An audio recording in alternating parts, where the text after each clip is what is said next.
반갑습니다. 우리 서로 인사하십시다.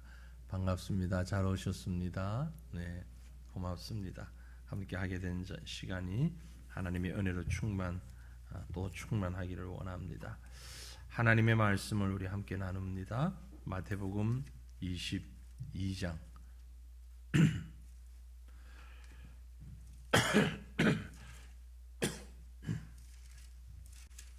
마태복음 22장 15절부터 22절까지 말씀입니다. 마태복음 22장 15절에서 22절까지의 말씀을 한 절씩 나누어서 저 여러분이 읽겠습니다. 15절부터 제가 봅니다. 이에 바리새인들이 가서 어떻게 하면 예수를 말의 올무에 걸리게 할까 상의하고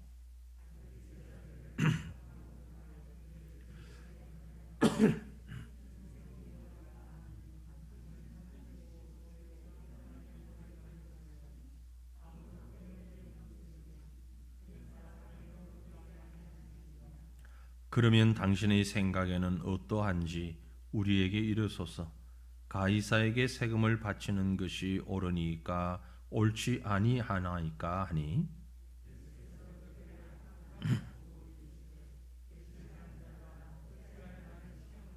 세금 낼 돈을 내게 보이라 하시니 데나리온 하나를 가져왔거늘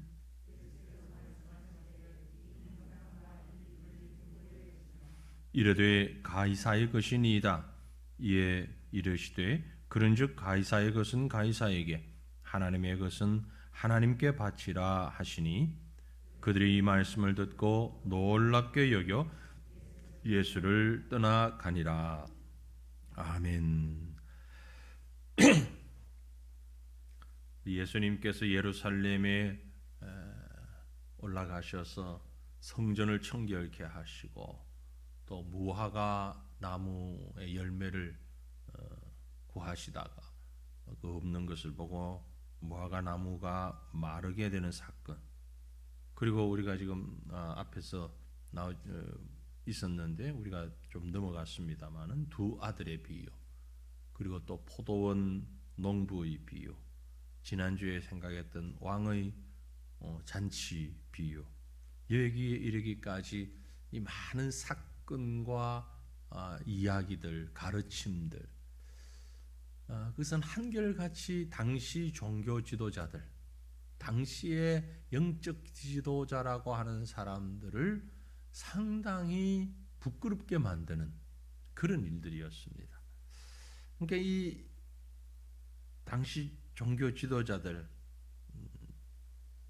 유대인들, 장로들, 바리새인들 당혹했던 거죠.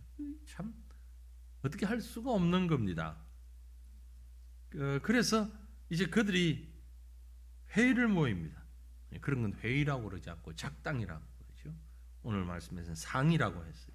15절에 바리새인들이 가서 어떻게 하면 예수를 말의 올무에 걸리게 할까 하고 상의하고 자기 제자들을 헤롯 당원들과 함께 예수께 보내었다.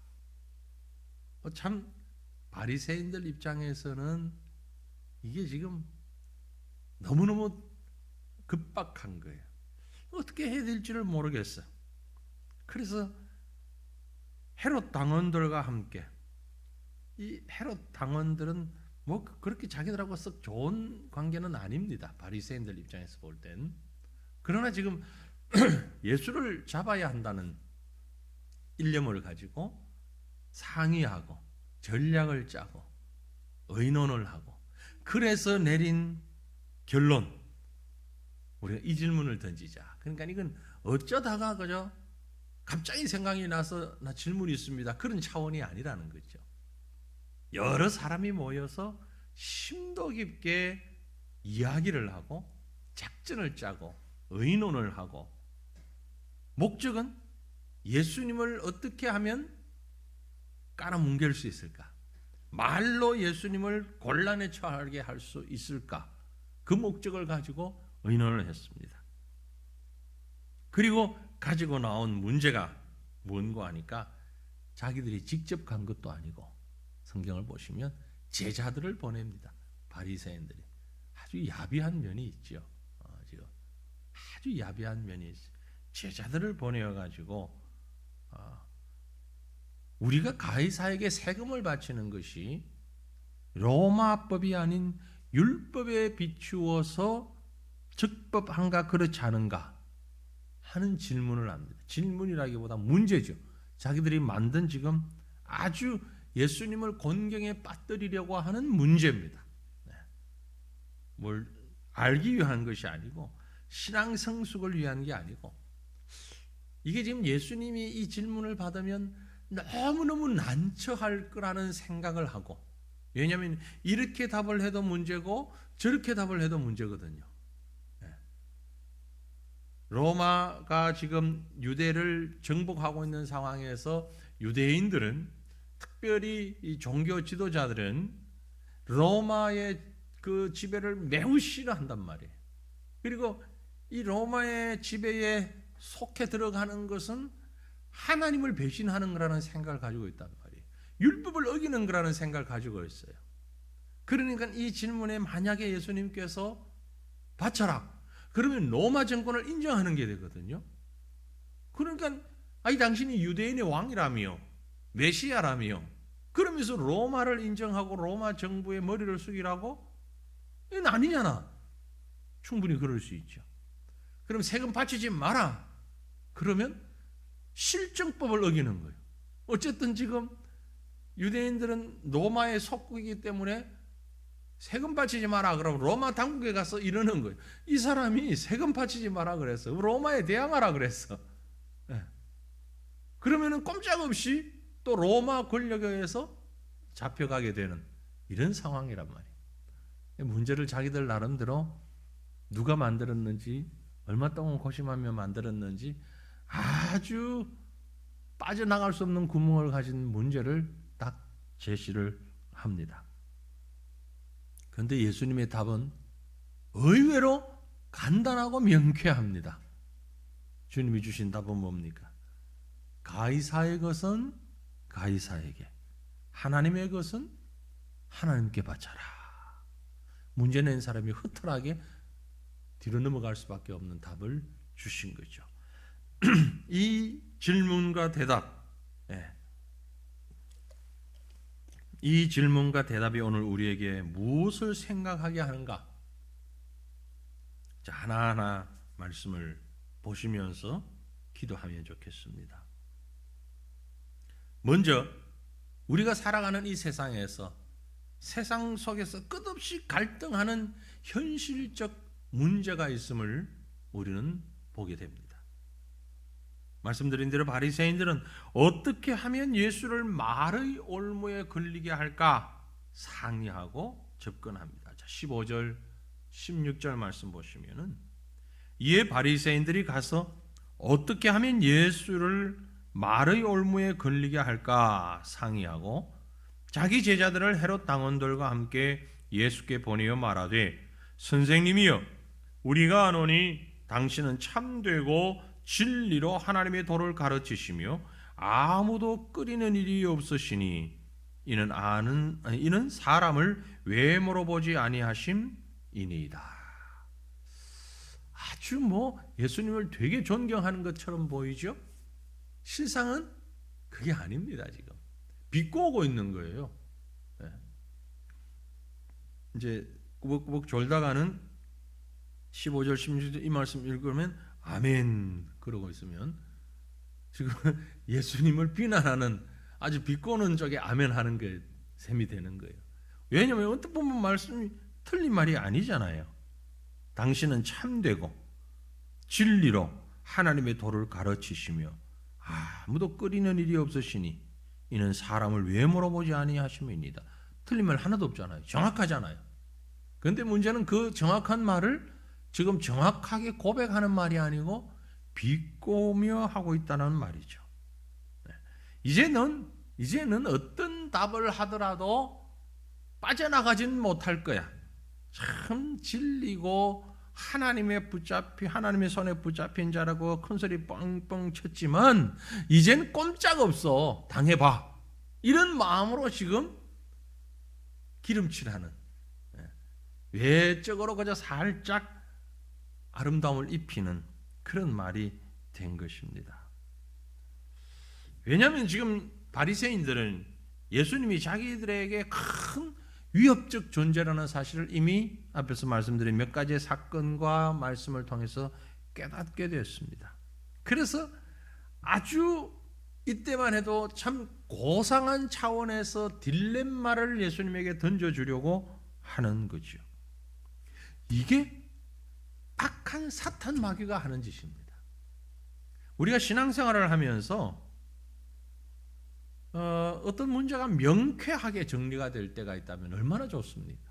이건 이렇게 하면 되고 저건 저렇게 하면 안 되고 딱 명쾌하게 선이 딱 그어진다면 정말 쉬울 것 같아요. 답이 분명하니까. 분명한 답이 있으니까. 그런데 우리가 신앙생활을 하다 보면은요, 대부분의 경우에는 이런 답이 잘 나오질 않습니다. 왜냐하면 사탄 마귀가 그렇게 호락호락한 존재가 아니거든요. 우리에게 항상 어려운 문제를 줍니다. 답을 찾기가 어려운 것이 아니라 딱 지금 예수님을 모함하는 이 무리들처럼 이렇게 해도 문제가 되고 저렇게 해도 문제가 되는, 이렇게 하면 유대인들에게 문제가 되고 저렇게 하면 로마 사람들에게 문제가 되는, 이 특별히 세금 문제는요 아주 첨예한 이해타산이 밀접하게 연결된 그런 문제 아닙니까? 사람이요 뭐니 해도 동서고금을 막론하고 돈하고 관련된 사건엔 예민할 수밖에 없습니다. 누구든 간에. 그것이 큰 돈이든 작은 돈이든 돈과 관련되면 일단 예민해져요. 그리고 눈이 반짝거려요. 한 푼이라도 손해보기가 싫은 거죠. 어떻게 하는 게 나한테 유리한가, 유익한가, 바른가 늘 그것을 찾기 마련입니다. 그러니 이런 문제를 가지고 예수님 앞에 나와서 겉모습은 아주 그럴듯하게 예수님을 뭐라고 부릅니까? 선생이여, 그렇게 부르잖아요. 선생이여. 사실 이 선생이여라고 하는 것은 뒤에 나오는 말, 당신은 참되시고 진리로 하나님의 도를 가르치는 분입니다 하는 말을 하기 위해서 선생이여라고 표현을 했죠. 그건 자신들이 그 앞에 배우겠다는 의도가 아닙니다. 너 그렇게 잘났니? 라는 의미죠. 하지만 예수님께서 그들에게 답변하실 때에 그렇게 딜레마에 빠지지 않았습니다. 아주 명쾌했습니다. 무슨 얘기입니까? 우리가 신앙생활을 할 때에 너무너무 힘들고 어려운 난제들이 많이 있어요. 이걸 이렇게 하는 것이 옳은가 저렇게 하는 것이 옳은가. 그때마다 답은 어디에 있는가? 예수 앞으로 가면 되는 겁니다. 예수님 앞에 나오면 예수님은 답을 가지고 계셔요. 그걸 내가 해결하려고 할 때에 머리가 아픈 거예요. 내가 해결하려고 할 때는 항상 어떤 문제를 가지고 있는가 하니까 현재의 상황을 보는 거예요.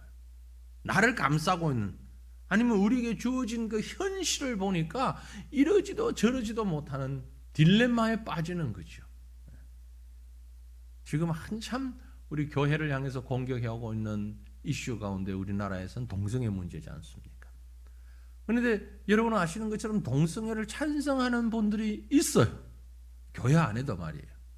교회 안에도 신학자들 중에도 있고 목사님들 중에도 있고 성도들 가운데도 있고 아주 찬성을 해요. 반대하는 우리 입장에서 볼 때는 저 사람들이 제정신인가? 어떻게 예수를 믿는데 성경을 하나님의 말씀으로 인정하는데 동성애를 찬성할 수가 있지? 그런 생각이 들어요. 그런데 그 사람들이, 그분들이 왜 찬성을 하는가 가서 앉아서 들어보면 아마 우리 가운데 여기 앉아 계신 분들 가운데 한 절반 정도는 아 그러네 그러면서 거기에 함께 동조하실 거예요. 분명히 그분들의 논리, 그분들의 그 화술에 넘어갈 수밖에 없어요. 그런데 그 내용이 뭐냐면은 현실을 보라는 거죠. 현실을.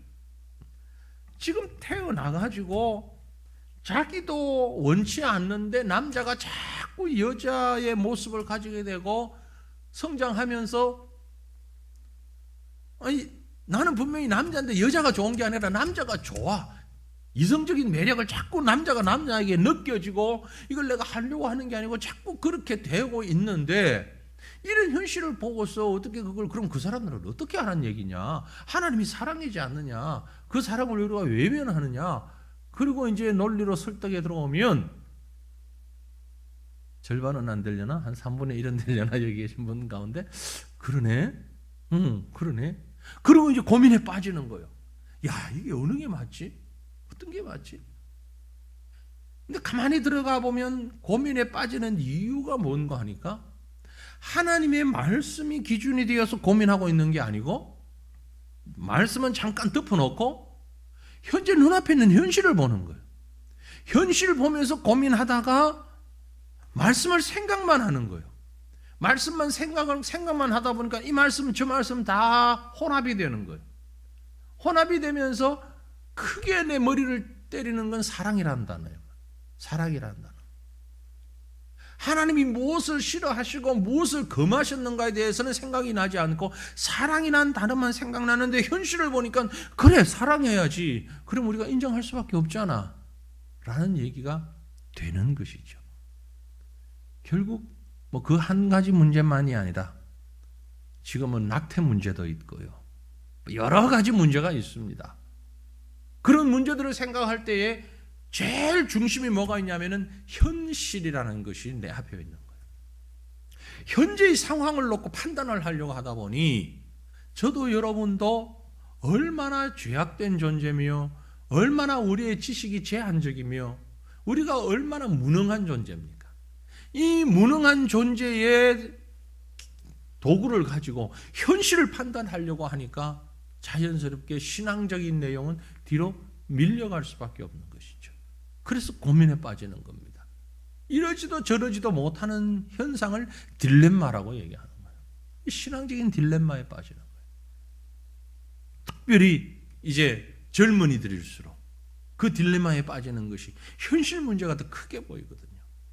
뭐 나이가 들면 그렇지 않다는 건 아니지만 보편적으로 보면 나이가 드신 분들은 여러 가지 현실을 경험해 왔잖아요. 이런 저런 여러 가지의 상황들을 경험하면서 50년 산 분은 50년 동안 70년 산 분은 70년 동안 여러 가지를 경험해 왔잖아요. 그러나 30년 사신 분은 30년밖에 경험을 못했기 때문에 상대적으로 경험했던 현실이 적죠. 양이. 그러다 보니까 그 현실만 붙잡고 고민하면 깊은 딜레마에 더 빠질 수밖에 없는 것입니다. 딜레마가 신앙을 이길 수 없습니다. 지금 우리가 조심해야 되는, 우리나라 한국교회 성도들이 조심해야 되는 시기가 왔습니다.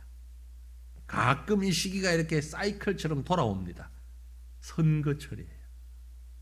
그렇게 사이좋고 은혜롭던 교회가 성도들이 선거철만 되면 삐걱거리고 서로 눈을 부라리고 이렇게 이런 모습들이 생겨나는 거예요. 왜냐하면 자꾸 우리의 생각이 정치적 성향 거기에 매여 있는 거예요. 함몰되어 버리는 거예요. 하나님이 주신 진리의 말씀보다는 지금 내가 지지하는 후보가 이런 사람인데 나는 이런 주의를 지시하는데 왜 교회 안에서 다른 성향을 가진 사람들이 큰 소리를 치냐. 저도 아주 조심을 합니다만은 왜 성도들 입장에서 볼 때 목사님은 나하고 다른 생각하냐 이거예요. 나는 보수적인데 혹은 나는 진보적인데 왜 목사님은 지도자로서 다른 생각을 하냐. 어째 그럴 수가 있냐. 내가 생각하는 이게 맞는데 장로님이 어떻게 그런 얘기를 할 수 있어. 그런 생각을 할 수 있어. 이제 목사야 이제 공적인 얘기를 많이 하니까 자제를 하지만 장로님이나 권사님들은 사적인 대화에서 뭐 자기 의견을 자기 생각을 필요할 수 있죠. 자기의 성향을 얘기할 수 있죠. 왜 장로님이 왜 권사님이 그런 생각을 하냐. 그건 틀린 생각인데 틀린 건 자기에게 틀린 거지 다른 사람에게도 틀린 건 아니잖아요. 그런데 늘 그 현실적인 문제에 매여 있는 거죠. 그러다 보니까 그게 신앙적 딜레마에 빠지는 겁니다. 여러분 조심하셔야 됩니다. 우리는요 늘 이 딜레마에 사실은 매여서 살 수밖에 없습니다. 왜냐하면 우리는 모두 이중국적자이기 때문에 그래요. 그죠? 다 이중국적자예요. 뭐 대한민국 정부에서 이중국적을 허용을 안 한다 그런 얘기를 하는데 우리는 어차피 이중국적자입니다. 천국의 시민권을 가지고 있고 이 땅의 시민권을 또 가지고 있습니다. 그래서 어쩔 수 없이 부딪히는 문제들이 너무너무 많아요. 이 세상 정부는 하나님의 진리를 우선으로 하지 않기 때문에 주일 성수 문제에서부터 사회가, 정부가 주일 성수 문제에서부터 여러 가지 일들 가운데 영적인 기준에서 잘못된 것들을 많이 하고 있습니다. 또 사회가 그렇게 만들어가고 있어요. 그 속에서 우리가 신앙생활을 하면서 이게 정녕 바른 것인가 잘못된 것인가 심각한 딜레마에 빠질 때가 많이 있습니다. 어떤 경우에는요, 그것이 우리의 전통 때문에, 우리의 관습 때문에 그럴 수도 있습니다. 최근에 우리 가까이에 있는 한 교회에서 그런 일을 했습니다. 그래서 판단은 제가 결론을 내리질 않겠습니다. 여러분도 한번 각자 판단해 보시길 바랍니다. 예배당에서 우리 지금 앉아 계신 이런 예배당입니다. 여기서 게임 대회를 했어요. 전혀 신앙과는 아무 상관없는 폰으로 하는 게임이 있죠. 휴대폰 가지고 막 하는 게임, 컴퓨터 가지고 하는 게임. 그 게임 대회를 예배당 본당에서 했어요. 그만큼 넓은 공간이 없다는 거지. 어떻게 생각하세요? 둘 중에 하나예요. 괜찮다. 어찌 그럴 수가 있냐? 둘 중에 하나겠죠. 어느 한쪽도 참 이긴 고집하기가 쉽지 않습니다. 다 나름대로의 이유가 있어요. 주장하는 사람들이. 그래서 이런 딜레마들이 우리 머릿속에서 계속 있는 겁니다. 그게 우리의 삶 가운데 계속 있는 거예요. 근데 그 교회는 그게 괜찮다고 판단을 했기 때문에 했을 거예요. 하지 않은 교회는 그건 아니라고 생각했기 때문에 안 했을 거예요. 예전에 제가 경험했던 딜레마 중에 그런 게 있어요. 제가 군생활 할 때예요. 이제 훈련소 부대에서 군종 업무를 보면서 군종으로 근무를 했어요. 전도사죠. 훈련소에 예배 공간은 딱 예배당밖에 없어요. 근데 그 예배당에 스님들이 장소를 빌려달라는 거예요. 거기서 불교 법당으로 쓰자는 거지. 주일날은 교회가 하고 다른 요일에 토요일이나 이럴 때는 불교 모여가지고 하고. 근데 군대에선 계급 사회잖아요. 제가 힘이 없잖아요. 그런데도 제가 이겼어요. 양보 안 했어요. 끝까지 싸웠어요. 그래서 안 줬어요. 어쨌든 예배당으로 지어졌고 십자가가 붙어있는 건물이고 지금까지 계속 훈련병들 들어와서 예배 드리는 공간이었는데, 아니 하루아침에 이 공간을 지금 그럼 십자가하고 이 절표시하고 같이 붙여야 되는 상황인데, 하여튼 제가 가지고 있는 힘을 총동원해가지고 일반 병이었으니까, 그때 전 일병 짝대기 2개 일병이었으니까 뭐 군대 계급으로서는 이길 수가 없잖아요. 대대장을 찾아가고 연대장을 찾아가고 막 하여튼 사투를 벌렸어요. 다행히 연대장 대대장들이 다 집사였어요. 그래서 뭐 집사가 전도사가 와서 얘기하는데 말을 들어줘야지.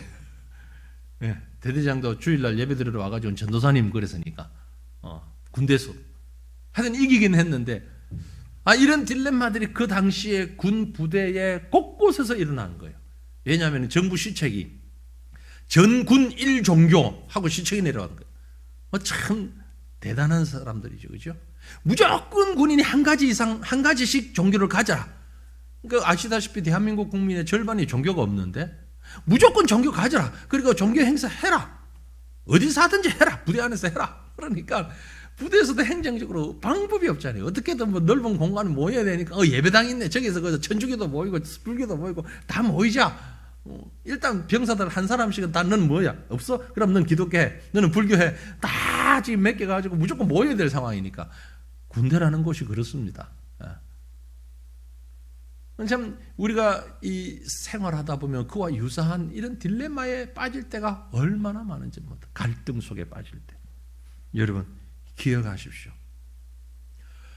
우리를 감싸고 있는 환경이 아무리 변한다 할지라도 우리가 이중 국적을 가질 수밖에 없는 형편이라 할지라도 변하지 아니하는 것이 있으니 그것은 바로 진리입니다.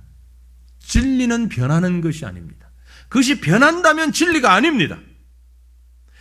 바른 진리의 기준을 가질 때에 수많은 갈등 가운데서 우리는 해결함을 받을 수 있는 것입니다.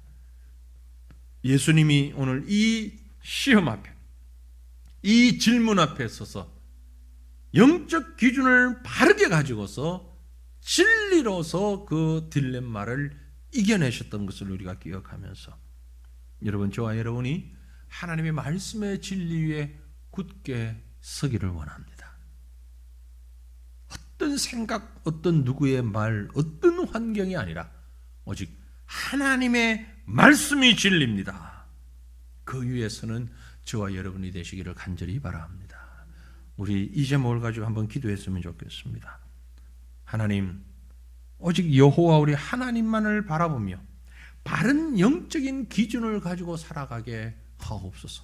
나도 보지 않게 하시고 나를 감싸고 있는 환경도 보지 않게 하시고 나에게 큰 소리치는 저 사람 저 권력도 보지 않게 하시고 내 호주머니 안에 있는 경제적인 사정도 보지 않게 하시고 오직 내가 보는 것은 여호와 하나님, 여호와 하나님의 말씀에 중심을 두고 세상의 말이나 사상에 부화내동하는 어리석은 자가 되지 아니하게 하옵소서. 세상의 주장이나 사상에 그 우리가 가진 진리가 위협받는 이런 어리석음을 범하지 아니하게 하나님 우리에게 바른 영적 기준을 허락하여 주시옵소서. 우리 제목을 가지고 다 같이 간절하게 주님 부르짖고 함께 기도하겠습니다. 주여, 주여, 오 걸어가신 우리 아버지여, 전능하신 여호와여, 하나님의 백성된 저희들이 주님 앞에 머리를 숙입니다. 주님 앞에 기도하며 간구합니다. 하나님이여, 하나님이여, 우리의 기도를 들으시고 응답하여 주시옵소서. 오늘 우리가 주님 앞에 나옵니다. 주의 말씀을 붙잡고 그 말씀 위에 서서 주 앞에 나옵니다. 하나님이여, 우리를 장중에 품어주시옵기만을 오 걸어가신 하나님 간절히 빌고 원하옵나이다. 우리는 이 땅에 살아가는 동안에 천국 백성이면서도 동시에 이 땅에서 발을 딛고 이 땅의 사회와 또 국가의 조직 안에서 살 수밖에 없는 존재입니다. 그렇게 하나님이 우리를 만들어 주셨는데 아버지 하나님이여, 빌고 원하옵는 것은 우리가 이 땅에 살지만 천국 백성임을 한시도 잊지 아니하게 하여 주시옵소서.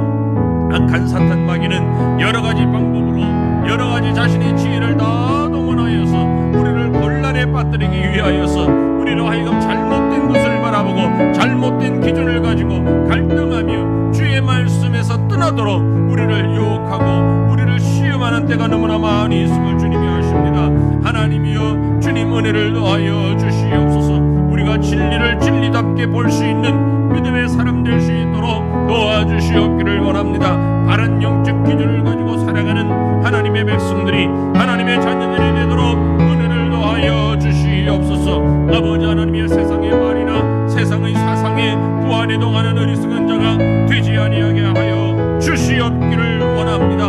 나를 감싸고 있는 여러 가지 환경적 요인과 여러 가지 상황적인 여건 때문에 진리의 말씀을 뒤로 한 채로 내 판단이나 사람의 판단, 사람의 생각을 우선하는 어리석음을 범하지 아니하도록 하나님이여 은혜를 베풀어 주옵소서. 참된 지혜를 우리에게 허락하여 주시옵기를 주여 간절히 빌고 원하옵나이다. 지혜로운 믿음의 삶을 살아가는 저희가 되기를 원합니다. 아버지 하나님이여, 진리 위에 서는 자의 삶을 살아가는 저희가 되기를 원합니다. 주여 도와주시옵소서. 하나님이여, 하나님이여, 은혜 베풀어 주시옵소서. 우리가 가진 복음의 진리가, 말씀의 진리가 아버지 하나님이여, 사람들로 인하여 세상으로 인하여 위협받는 진리 되지 아니하도록 하나님이여 도와주시옵소서. 주님 이해를 허락하여 주시옵기를 간절히 빌고 원하옵나이다. 어제도 오늘도 우리를 늘 위협하는 악한 사탄 마귀의 그 유혹에 우리가 말씀의 진리를 가지고 이겨나갈 수 있는 그런 믿음의 사람들 되시기를 주님 이름으로 축원합니다. 이제 다시 이 본문 말씀을 들어가 봅니다. 오늘 말씀의 핵심이기도 하고 전체이기도 한데요. 또 말씀의 제목이기도 합니다.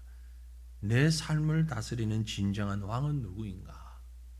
어떻게 여기서 그런 말씀이 나올 수 있을까? 한번 생각해 보시길 바랍니다.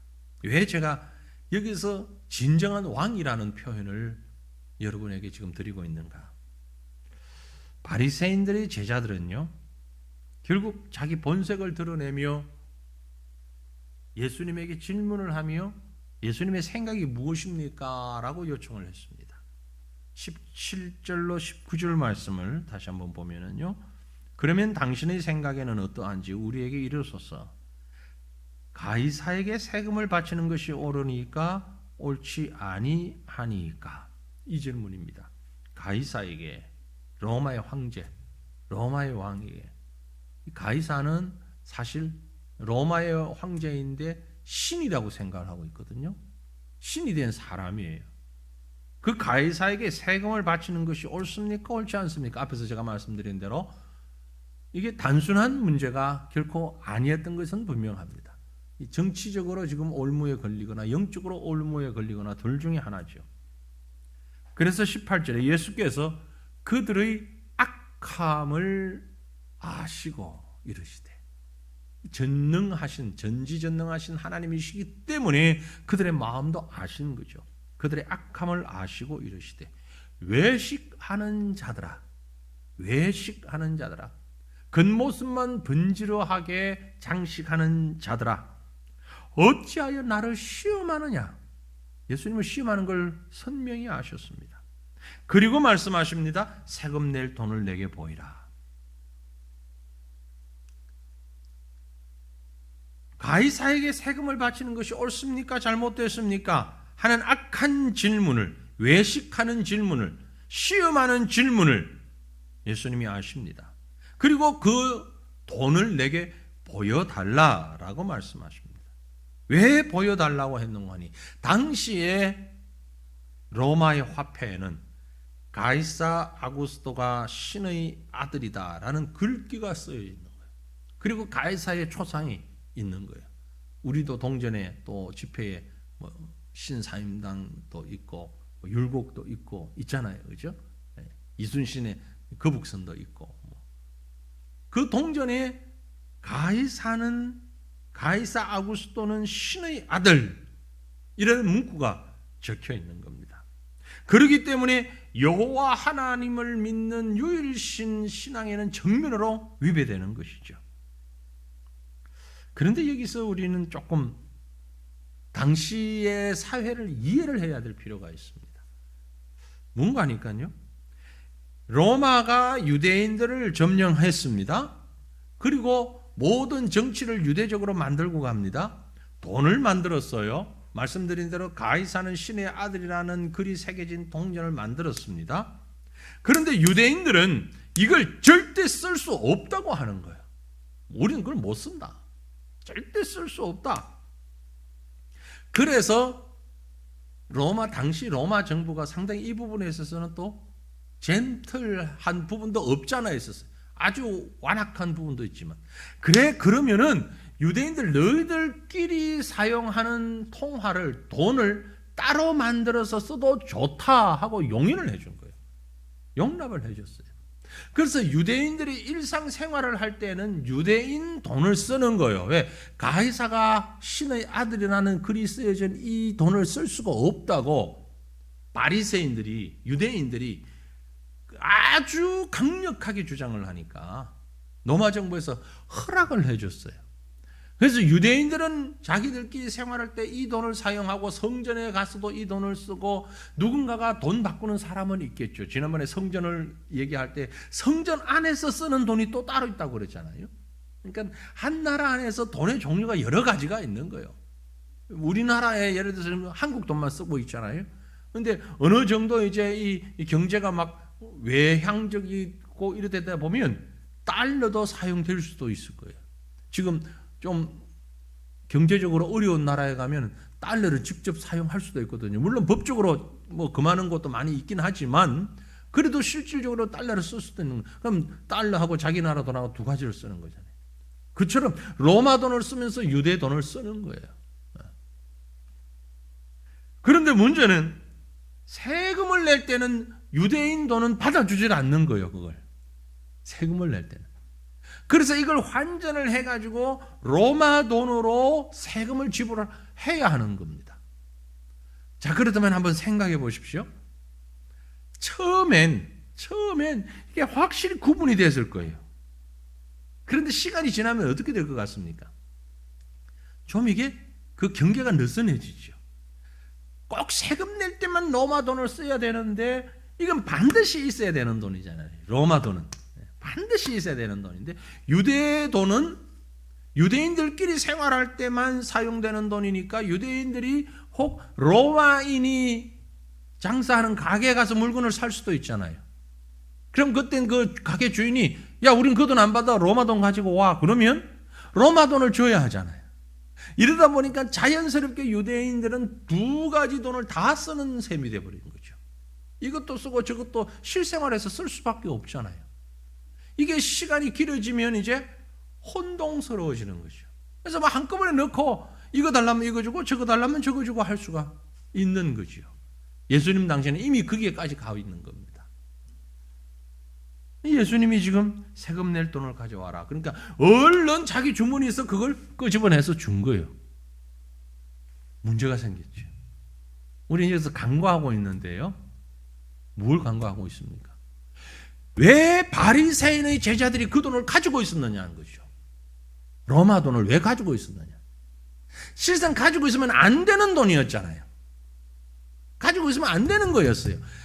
집에 어디 한 곳에 잘 뒀다가 아니면 그 돈은 집에도 두지 말고 유대인 돈만 가지고 있다가 세금 낼 때만 딱 그 부분만 갖고 와가지고 내면 그게 정상적인데 왜 유대인이 더군다나 바리새인과 함께 일하는 사람이 왜 로마 돈을 가지고 있었느냐는 거지. 그리고 예수님이 세금 낼 돈을 가져오라면 바로 그 자리에서 끄집어냈어요. 호주머니에 있었던 거예요. 내 호주머니 있는 거 끄집어내서 줬다 이 말이에요. 여러분 이건 어떻게 생각하십니까? 그래서 예수님이 그 모습을 보고 말씀하십니다. 20절, 21절, 22절 예수께서 말씀하시되 이 형상과 이 글이 누구의 것이냐? 이르되 가이사의 것입니다. 이르시되 그런즉 가이사의 것은 가이사에게 하나님의 것은 하나님께 바치라. 겉으로는 율법을 잘 지키는 것처럼 윗선을 떨고 있는데 실상은 그 작은 것 하나도 제대로 지키지 않고 있는 그들의 실상을 그대로 노출시킨 겁니다. 겉으로는 고상한 척 거룩한 척 하는데 결국 사람들이 없는 곳에서는 그 고상함과 거룩함과 윗선과 예식은 다 없어져 버리는 거죠. 속과 겉이 완전히 다른 것입니다. 바리새인들은 분명히 성전에서의 삶과 일상의 삶이 구분되어 있었던 거죠. 성전에 가면 자기들이 여호와를 섬기는 하나님 백성이라고 목에 힘을 빳빳하게 주고 있는데 사회생활 속에 들어가서는 아무런 표가 없는 거예요. 호리주머니에서 무의식적으로 돈을 끄집어내면 거기서 로마 동전도 나오고 유대인 돈도 나오고 나오는 거예요. 여러분의 호주머니 속에서는 여러분이 가지고 있는 곳에서는 무엇이 나옵니까? 여러분의 사상의 호주머니, 생각의 호주머니에서 지금 뭐가 나오나요? 급하게 끄집어낼 때, 얼른 끄집어냈는데 끄집어낼 때마다 하나님의 말씀이, 복음이, 신앙이 그곳에서 나오는지, 교회 안에서는 거룩한 신앙의 사람이고 기도하고 아멘 하는데 세상에 나가서 동창들 만났을 때, 이웃집 사람 만났을 때는 세상 사람의 속성과 말과 언어와 그 습관과 사상과 기준이 그대로 다 튀어나오고 있지는 않습니까? 이게 지금 돈의 문제가 아니란 말이에요. 돈의 문제가 아니고 우리 속의 사상과 생각과 삶의 기준과 가치가 기독교적인 영적인 것이 나오는지 아니면 세상적인 것이 나오는지. 급하면 사투리가 나온다 그러잖아요. 그죠? 아주 표준어 잘 쓰던 사람도 급하면 사투리가 나온다 그러는데, 가장 급하게 나오는 여러분의 속 성품은 어떤 것입니까? 지금 이 유대인들은 급하게 끄집어냈는데 그게 로마의 돈이 나와버렸어요. 주님이 그걸 찾으신 거예요. 왜 너희들은 말로는 여호와를 섬겨야 된다 그러면서 호주머니에 있는 건 지금 로마 돈을 가지고 있냐? 그래서 가이사의 것은 가이사에게 주고 하나님의 것은 하나님께 바쳐라, 진실하라는 말씀을 하고 있는 것입니다. 세금을 내는 건 의무적이죠. 어쩔 수 없이 하는 것이죠. 주님 앞에까지 그렇게 해서는 안 되는 것입니다. 내 마음을 다하고 목숨을 다하고 뜻을 다하여 주 너희 하나님을 사랑하라고 말씀했는데, 그죠? 외형적인 것만 가지고 그것이 전부인 것처럼 나를 포장하고 살아가는 자가 아닌가. 그래서 지금 우리가 깊이 생각해 보기를 원합니다. 여러분, 나의 왕은 누구입니까? 나의 왕은, 안타깝게도 교회 안에서도 고향이 왕인 사람이 있어요. 고향이, 출신 고향이 왕이에요. 말씀보다 그게 앞서요. 어느 지역 사람이냐, 고향이 어디냐, 학교가 왕이에요. 어느 학교를 출신이냐, 돈이 왕이에요. 물질이 왕이에요. 저 사람 살려면 어느 정도 사냐, 경제 수준이 어느 정도 되냐, 상종할 사람, 상종하지 못할 사람. 만약에 그렇게 되어 있다면 우리는 바리새인과 같이 주님 앞에서 책망받을 수밖에 없는 사람, 그런 사람들을 향하여서 주님 말씀하십니다. 외식하는 자들아 어찌하여 나를 시험하느냐. 외식하는 자들아 어찌하여 나를 시험하느냐. 그 말은 다른 말로 얘기하면 너의 진짜 왕이 누구냐? 하나님이냐 물질이냐? 하나님이냐 명예냐? 하나님이냐 세상적인 기준이냐? 하나님을 믿는다고 하면서도 가이사의 형상을 쫓아 살던 우리를 대신하여서 주님이 십자가에 못 박히셨습니다. 그러므로 예수 그리스도를 믿는 자들은 더 이상 세상의 그 어느 것도 우리의 왕이, 우리의 임금이 되어서는 안 됩니다. 오직 주님만이 우리의 왕이십니다. 우리가 예배당 안에 있을 때는 물론이고 두말할 나이도 없지만 자녀를 교육할 때도 주님이 왕이십니다. 친구들을 만났을 때도 주님이 왕이셔야 됩니다. 부동산 거래를 할 때도 주님이 왕이어야 합니다. 장을 볼 때도 주님이 왕이셔야 합니다. 정치적인 문제를 가지고 투표를 할 때에도 주님이 왕이셔야 합니다. 우리가 어떤 상황에 무엇을 할 때에도 예수 그리스도가 왕이어야 하는데, 진정 여러분의 왕은 예수님이십니까? 아니면 다른 그 어떤 무엇입니까? 오늘 우리가 이 말씀을 보면서 진정한 나의 왕은, 내가 정말 따르고 정말 나를 인도하는, 나를 다스리시는 분은 누구인가를 다시 한번 돌아볼 수 있기를 바랍니다. 그리고 그 왕이신 하나님 앞에 우리의 삶을 온전히 드려야 할 것입니다. 세상 풍속을 좇아서 육체와 마음의 욕심을 위해 내 인생을 바치고 있다면 그는 바로 현세적 안정과 축복을 위해서 신앙생활을 한다면 그는 바로 가이사의 형상과 그를 쫓는 인생입니다.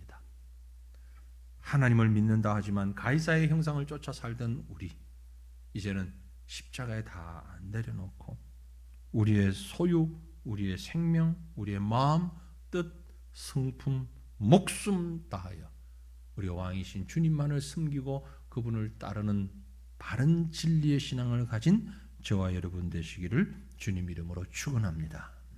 우리 함께 기도하겠습니다. 이제는 두 가지 제목 가지고 이어서 기도를 하겠는데요. 먼저, 나의 왕은 오직 하나님 한 분만으로 진정한 하나님 백성의 모습을 가지고 살아가게 하옵소서. 이 모습, 이 제목을 가지고 기도하십시다. 세상의 모든 것이 혹 나에게 왕이 되어 있지 않습니까? 여러분 솔직하게 하나님 앞에서 한번 돌아보십시오. 여러분의 왕은 누굽니까? 물질 아닙니까? 혹 건강입니까? 행복이 여러분의 왕은 아닙니까? 권세, 세상의 인기, 아니면 내 자신의 스스로의 만족함, 사람들 앞에 보이는 화려함, 이런 것들이 여러분의 왕의 자리에 있지 않습니까? 예수가 진정한 나의 왕이 되시기를 바랍니다. 하나님, 나에게 진정한 왕은 오직 하나님 한 분뿐으로 그 하나님을 왕으로 섬기며 살아가는 우리의 삶이 되게 하옵소서. 우리 이 제목 가지고 다시 한번 간절히 주님 부르짖고 기도하십시다. 주여, 주여, 왕이신 여호와 아버지 하나님이여, 왕이신 예수 그리스도를 바라봅니다.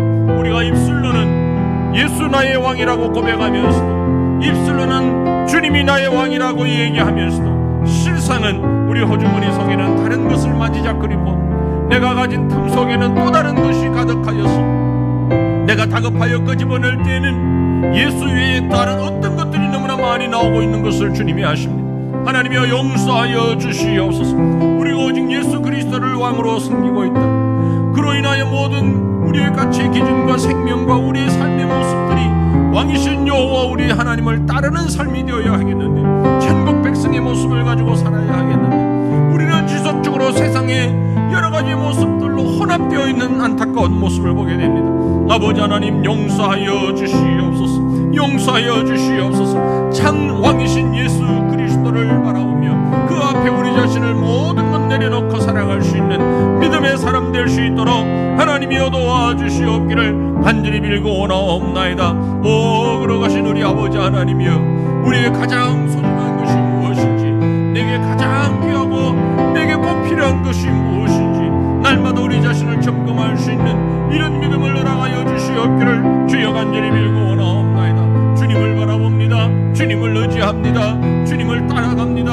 여호와 하나님이여, 오직 주님만이 나의 참된 왕이심을 고백할 뿐만이 아니라 그렇게 살아갈 수 있는 그런 기준을 가지고, 그런 가치를 가지고 살아가는 온전한 천국 백성의, 온전한 하나님 백성의 삶을 살아가는 저희가 될 수 있도록 주여 도와주시옵기를 원합니다. 헛된 곳을 향하여서 뛰어가는 자 되지 아니하게 하시고, 잘못된 것을 향하여 땀 흘리며 수고하는 어리석은 자 되지 아니하게 하시고, 오직 주님께서 원하시는, 주님이 원하시는 그 모습을 가지고 살아갈 수 있는 온전한 하나님의 백성으로 살아가는 저희가 될 수 있도록 주여 도와주옵소서. 하나님 역사하여 주시옵기를 걸어가신 하나님 간절히 빌고 원합니다. 주여 도와주시옵소서. 이어서 우리가 함께 기도하기 원합니다. 기도할 때 하나님, 내 겉모습이 아닌 온 마음을 다하는 진실한 성도의 삶을 살게 하옵소서. 이 제목을 가지고 기도했으면 좋겠습니다. 겉으로 보이는 모습에 치중하여서 세상을 왕으로 섬기는 가짜 성도가 아니라 진리에 집중하면서 참 하나님을 왕으로 섬기는 성도라면 우리가 하나님 앞에서 진실하게 살아야 하겠는데, 정직하게 살아야 하겠는데, 내 속에 있는 진리가 참 대접을 받는 삶을 살아야 하겠는데, 나는 과연 그렇게 진실한 삶을 살아가고 있는지, 내가 원하는 내 속모습과 나에게서 드러나는 외적인 모습이 동일한 것인지 스스로를 돌아보면서 하나님, 우리의 모습이 하나님 앞에서 진실한 신자의 삶을 갖출 수 있게 하옵소서. 이 제목을 가지고 다시 한번 주님 앞에 간절히 기도하십시다. 주여, 주여, 주여, 나의 아버지 여호와여, 주님 앞에 기도하며 간구합니다. 하나님이여, 우리의 간구를 들으시고 응답하여 주시옵소서. 사람들과 어우러져서 살아가는 세상에서, 이 세상 가운데서 우리의 모습이 너무나 큰 모습에 치중하고 너무나 외적인 곳에 우리의 온 정신이 빼앗겨 있음을 주님 용서하여 주시옵기를 원합니다. 세상을 섬기는 자가 아니라 여호와 하나님을 섬기는 자로 살아야 하는데, 세상을 왕으로 모시고 사는 어리석은 자 되지 아니하도록 우리에게 진실한 심령을 허락하여 주시기를 원합니다. 진리의 말씀이 우리를 지배하게 하여 주시고, 그리하여 우리는 가짜 성도가 아니라 진실한 성도로서 복음의 진리에 사로잡힌 바 하나님의 진리의 말씀을 붙잡고 살아가는 하나님의 사람으로 살아가는 우리가 될 수 있도록 주여 은혜 베풀어 주시옵소서. 아버지 하나님, 이 땅에 많은 요소들이 있습니다.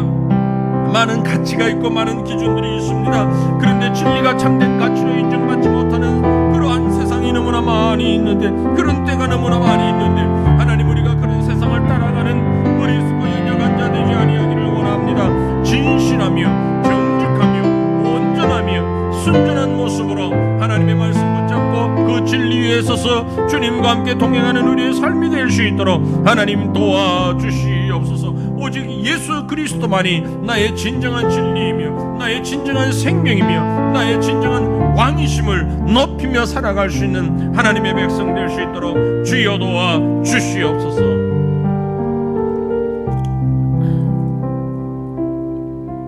왕이신 나의 하나님을 찬양합니다. 우리의 간절한 마음을 담고 진심을 담아 주님을 고백하기 원합니다.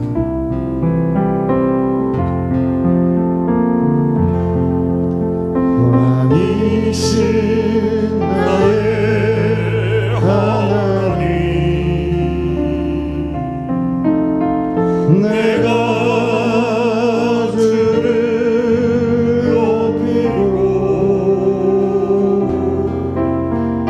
영원히 주의 이름을 송축하리.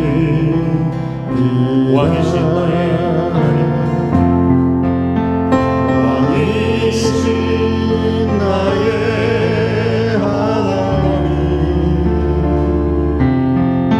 내가 주를 높이고 영원히 주의 이름을 송축하리.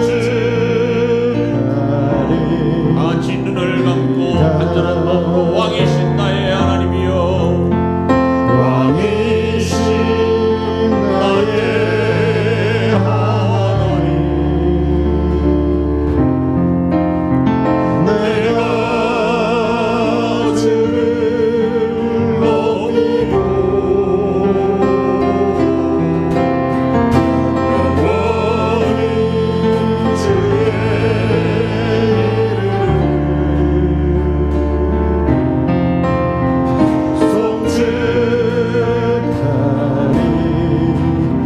두 손을 들고 주님 앞에 고백합니다. 왕이신 나의 하나님, 내가 주를 높이고 영원히 주의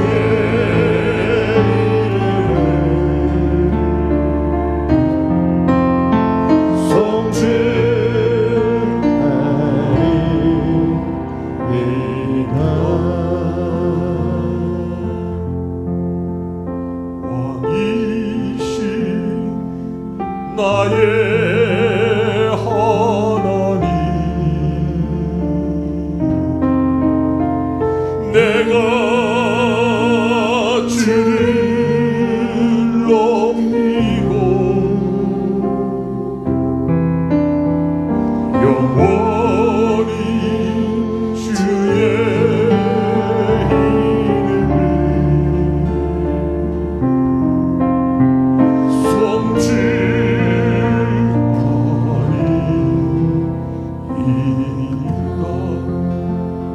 갈등이 끝없이 우리 가운데 일어날 때, 혼란스러울 때, 옳은지 알 수 없을 때, 깊은 딜레마에 빠졌을 때, 그때마다 우리 속에서 본능적으로 고백되어지기를 원합니다. 우리의 중심에서부터 하나님을 바라볼 수 있기를 원합니다. 왕이신 나의 하나님, 내가 주를 높이고 영원히 주의 이름을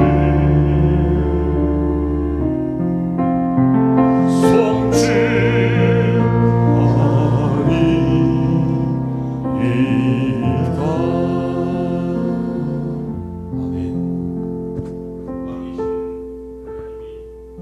저와 여러분의 온전한 주인이신 줄로 믿습니다. 이제 우리 함께 마지막 기도하고 개인 기도하기를 원합니다. 코로나가 점점 기승을 부리고 있습니다.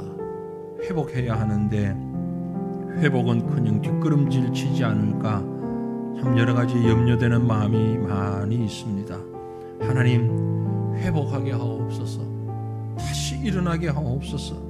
성도가, 교회가 다시 회복하고 일어날 수 있도록, 그래서 우리가 영적으로 건강하게 세워질 수 있도록, 우리 교회가 새로운 부흥의 시기를 맞았는데 하나님이 이 시기를 은혜와 가운데서 왕이신 하나님을 모시고 성숙해가는 우리 교회, 우리 성도들 되게 해 주옵소서. 위하여서 간절히 기도하시고 이어서 각자 개인 기도하시면 되겠습니다. 우리 다 같이 한 마음으로 온 마음을 다하여서 주님 부르짖고 기도하십시다. 주여, 주여, 주여. 걸어가신 나의 아버지, 전능하신 여호와 우리 하나님이여,